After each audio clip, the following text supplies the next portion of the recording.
Saudara, pernahkah saudara merenungkan ketika seorang manusia dilahirkan di muka bumi ini sejak dia bayi? Ketika dia bayi, orang tua berusaha memberikan segala sesuatu yang menyenangkan. Kalau kita mau merenungkan dan melihat kenyataannya, seorang bayi ketika dilahir, orang tuanya berusaha memberikan mainan-mainan yang menyukakan si bayi tersebut, yang membuat dia senang, yang membuat dia akhirnya terdiam. Bahkan mungkin diberikan dot, supaya ketika dia menangis, ada sesuatu yang membuat dia akhirnya merasa nyaman, dia membuat dagingnya merasa menjadi lebih enak, dan akhirnya terdiam, tidak menangis. Dari manusia bayi bertumbuh menjadi seorang anak-anak yang sangat lucu. Orang tua, bahkan lingkungan, saudara, semua berusaha memberikan mainan-mainan yang menyukakan dan menyenangkan hati si anak tersebut. Apapun yang dia minta, mungkin sebuah sepeda, atau mainan yang lainnya, atau games. Dan zaman sekarang ini mungkin diberikan gadget. Mereka diberikan handphone yang ada mainannya, ada gamenya, sehingga dia asyik bermain. Ketika bertumbuh menjadi remaja, orang tua pun berusaha menyenangkan si anak remaja ini, bagaimana supaya dia bisa menikmati hidup ini. Kenyamanan hidup ini dia bisa rasakan. Orang tua berusaha mencari uang dan memenuhi segala kebutuhan si anak. Lalu bertumbuh menjadi seorang pemuda. Ketika bertumbuh menjadi seorang pemuda, pemuda tersebut sudah merasakan bagaimana kenikmatan-kenikmatan sejak dia kecil. Kenyamanan-kenyamanan yang dia sejak kecil dia terima. Bahkan karakter dan wataknya dia terima dan dipengaruhi dari bagaimana proses dia bertumbuh dari bayi menjadi seorang pemuda. Proses tersebut ini yang dia serap, yang dia terima, yang akhirnya membentuk karakter dia. Kalau dia dibesarkan dari keluarga yang begitu keras, otomatis karakternya akan jadi keras. Kalau dia dibesarkan dari suatu keluarga yang begitu lembek, otomatis karakter dia akan menjadi sangat lembek sekali dan tidak sanggup menghadapi kerasnya dunia ini. Melihat bagaimana proses dari bayi hingga menjadi pemuda, seluruh proses kehidupannya, dia selalu menikmati bagaimana yang dari dunia ini, kenyamanannya. Makanya dalam pikirannya pasti akan timbul segala keinginan-keinginan dalam dirinya. Hawa nafsu, nafsu jahat, keinginan yang tidak sesuai dengan Roh Kudus, semua diserap dari dunia ini. Saudara yang dikasihi Tuhan Yesus Kristus, ketika kita percaya kepada Tuhan Yesus Kristus, seharusnya kita tidak lagi menikmati semua itu. Tetapi ini bukan hal yang mudah. Banyak orang berkata, ya saya bertobat, ya saya berubah. Tetapi sikap hidupnya, kebiasaannya tetap mengulangi apa yang sudah dia terima sejak kecil. Bahkan ketika dia sudah percaya kepada Tuhan Yesus Kristus, dia berjuang mati-matian, dia berusaha untuk mendapatkan segala sesuatu yang dia inginkan. Dia berusaha untuk memenuhi semua keinginan dagingnya. Dia berusaha untuk memuaskan hawa nafsunya. Pertumbuhan ini bisa terjadi karena memang dia terima sejak kecil seperti ini. Ketika percaya Tuhan Yesus Kristus, dia harus berjuang untuk mematikannya. Seperti yang dikatakan di dalam Kolose, matikanlah segala hal yang tidak sesuai dengan Roh Kudus tersebut. Matikanlah segala keinginan-keinginan duniawi ini. Perkataan matikanlah ini berasal dari bahasa aslinya, yaitu nekro, yang memiliki arti kita membuat mati, kita melumpuhkan kekuatan-kekuatan tersebut. Segala keinginan duniawi ini punya keinginan yang punya kekuatan yang begitu besar. Kekuatannya ini yang membuat kita terkadang lemah. Kekuatan dari dunia ini membuat kita terkadang tidak berdaya.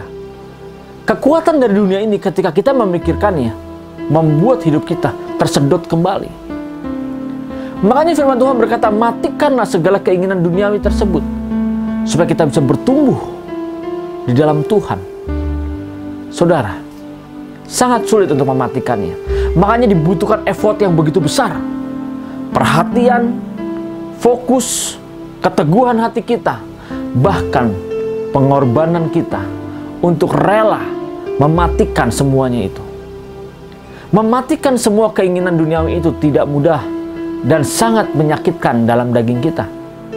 Bahkan menggores begitu dalam daging kita, melukai daging kita begitu sangat menyakitkan. Buat daging kita sangat tidak enak. Tetapi justru itu yang Tuhan inginkan, supaya kita bisa bertumbuh, kita bisa hidup di dalam Tuhan dengan cara yang benar. Kita berpikir selama ini setelah kita percaya kepada Tuhan Yesus, justru kita bisa menikmati semuanya. Kita berkata bahwa aku anak raja, aku hidup merdeka. Ini yang sering terjadi.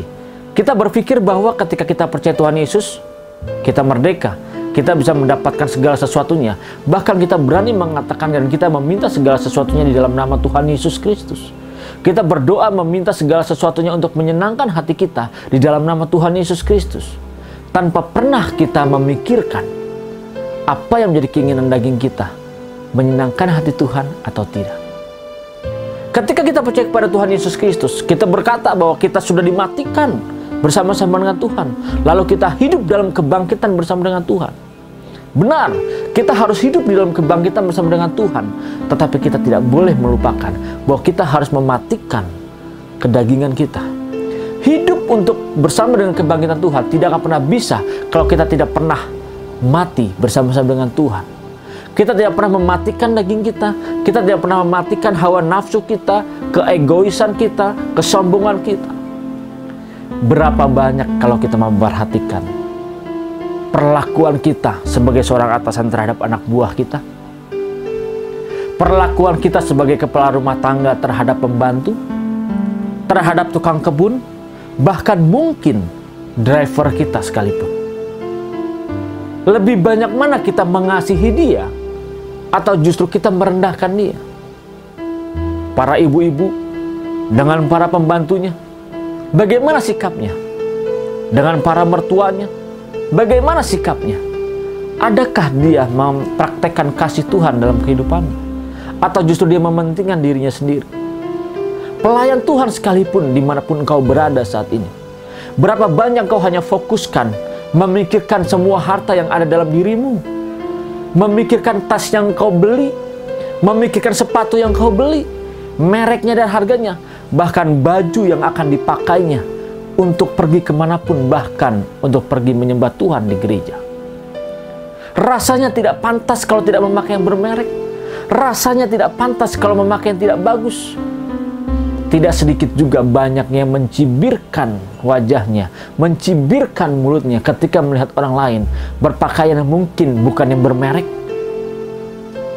tidak bernilai tinggi harganya, tidak memakai perhiasan, memandang rendah orang lain yang mungkin tidak memiliki pakaian sama seperti dia.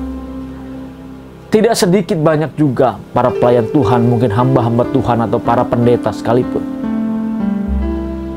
yang merasa dirinya sudah dimerdekakan hidup di dalam Tuhan, tetapi justru sikap sehari-harinya tidak pernah bisa mempraktikkan kasih Tuhan kepada sesama. Tetap menginginkan supaya daging ini dipuaskan dan berusaha supaya orang lain tidak pernah lagi sama dengan dia. Saudara, kita tidak akan pernah bisa hidup dalam kebangkitan Tuhan kalau kita tidak pernah mematikan segala keinginan daging kita, hawa nafsu kita, percabulan kita, pikiran yang tidak baik, keinginan yang tidak sesuai dengan Roh Kudus, kehendak kita yang tidak sesuai. Mulai hari ini, ambil keputusan, matikan semuanya itu, sehingga kita bisa bertumbuh, hidup dalam kebangkitan Tuhan. Tuhan Yesus Kristus memberkati. Salam transformasi.